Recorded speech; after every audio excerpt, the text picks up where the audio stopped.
মাদককে ঘৃণা করেন, কিন্তু মাদক সেবীকে বন্ধু বানিয়ে দ্রুত তার চিকিৎসার উদ্যোগ নেয়। মাদক কারবারিদেরকে নিয়ন্ত্রণ করুন এবং নৈতিক শিক্ষা প্লে থেকে মাস্টার্স পর্যন্ত চালু করুন। আমরা এই দুইটারই বিপক্ষে। প্রথম হইল, মাদক কেউ যদি সেবন করে ফেলে বন্ধু বান্ধবের পাল্লায় পড়ে, তাকে ঘৃণা করা যাবে না। মাদককে ঘৃণা করেন, কিন্তু মাদক সেবীকে বন্ধু বানিয়ে দ্রুত তার চিকিৎসার উদ্যোগ নেয়।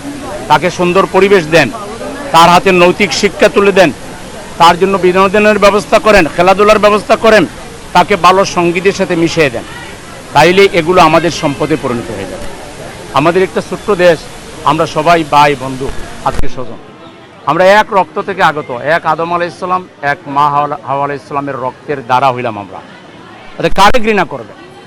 কেন এত বিভাজন? কেন এখানে আজকে চিকিৎসা এত দুষ্প্রাপ্য? মাদককে জাতীয় অগ্রাধিকার দেন এবং অগ্রাধিকার দিয়ে মাদক নির্মূলে প্রশাসনকে নিরপেক্ষ করেন, তারা এটা যেন প্রশ্রয় না দেয়। সীমান্তকে সিলগালা করেন, মাদক কারবারিদেরকে নিয়ন্ত্রণ করুন এবং নৈতিক শিক্ষা প্লে থেকে মাস্টার্স পর্যন্ত চালু করুন। উন্মুক্ত খেলার মাঠ আয়োজন করুন, সবুজ জায়গার আয়োজন করুন, ক্লাব এবং পাঠাগার গড়ে তুলুন, বিভিন্ন বিনোদন কেন্দ্র গড়ে তুলুন। এগুলোর মাধ্যমে যুব সমাজকে দেশের সম্পদে পরিণত করুন। আজকে যে যুব সমাজ কিশোর গ্যাং হয়ে গেছে, যে কিশোর গ্যাং হয়ে গেছে, যে যুবক অস্ত্র হাতে তুলে নিয়েছে, এর জন্য রাষ্ট্রের দায় কি কম? রাজনীতিবিদদের দায় কি কম? আজকে আমাদের ভুল রাজনীতির কারণে এবং রাষ্ট্রের ভুল চিন্তার কারণেই কিন্তু তাদের হাতে কাজ নাই, কর্মসংস্থান নাই, মাস্টার্স পাস করে বেকার। তো করবেটা কি?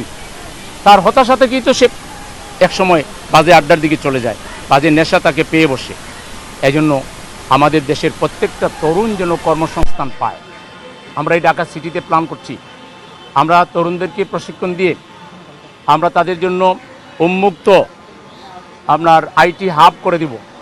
বড় বড় প্লেসে একেবারে সেন্ট্রাল এসির মধ্যে থেকে তারা সেখানে রিমোট জব যেগুলো আছে ওয়ার্ল্ডের, সেই জব করবে, দেশের জন্য কারেন্সি নিয়ে আসবে, ফরেন কারেন্সি নিয়ে আসবে, তারা গান গাবে, কবিতা তৈরি করবে, তারা আনন্দ করবে বৈধভাবে, সুন্দরভাবে।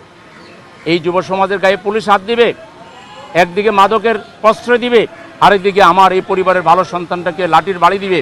এইটা এই ঢাকা শহরে আমরা মানব না। এই ঢাকা শহরের প্রত্যেকটা তরুণকে আমরা সুন্দরভাবে গড়ে তুলব ইনশাআল্লাহ। আপনারা সবাই ভালো থাকবেন।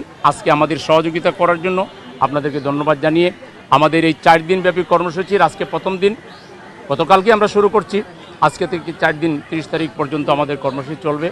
আমাদের এই কর্মসূচিতে আপনাদের সর্বাত্মক সহযোগিতা কামনা করে আপনাদেরকে ধন্যবাদ জানিয়ে আমরা একটা ঐক্যবদ্ধ সুন্দর সমাজ গড়তে চাই, যে সমাজে কোনো বিভেদ থাকবে না, যে সমাজে কোনো মারামারি থাকবে না, সন্ত্রাস থাকবে না।